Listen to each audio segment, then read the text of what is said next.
Today, Vice President Kamala Harris did something Donald Trump has been daring her to do. She visited the southern border for the first time as a presidential candidate.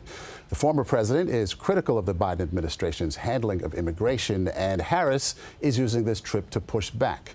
CBS's Ed O'Keefe has more from the critical battleground state of Arizona. Vice President Harris in Arizona tonight for just her second visit to the U.S.-Mexico border since taking office is hoping to cut into former President Donald Trump's lead on the immigration issue.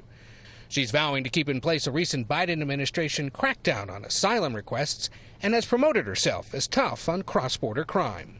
So I'm the only person on this stage who has prosecuted transnational criminal organizations for the trafficking of guns, drugs, and human beings. She didn't go there for 4 years. Now today she shows up.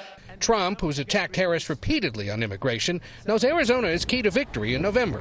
He lost here to President Biden 4 years ago by just 11,000 votes. And we will close the border. We will stop the invasion. We will begin the largest deportation operation in American history, and we have no choice. This stretch of border in Arizona accounts for just a small percentage of legal crossings and apprehensions, and foot traffic across the entire U.S.-Mexico border is down in recent months amid Mexican attempts to stop immigrants and the Biden administration's push to restrict asylum requests.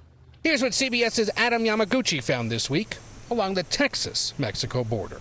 While the numbers of illegal crossings has dropped significantly, it still isn't zero. People are still crossing over into the U.S. illegally on a daily basis. We're just on the other side of Eagle Pass, Texas, which just a few months ago, there were thousands, 3,000 to 4,000 people trying to cross the river over into the U.S. every single day. So you think the numbers will go back up at some point? Posiblemente.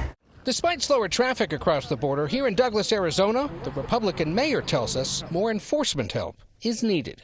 We need more of their involvement. It's a federal issue. We need the federal government to take over the situation and not leave it on our doorstep. While security here along the U.S.-Mexico border is the focus of the campaign today, the next big event on the calendar is the vice presidential debate Tuesday night right here on CBS. Rules released today show J.D. Vance and Tim Walz will debate for 90 minutes with no opening statements. A candidate gets 2 minutes to answer a question, the other gets 1 minute to respond. As for the microphones, CBS News reserves the right to mute a contender's mic, but otherwise, they'll stay on. Maurice?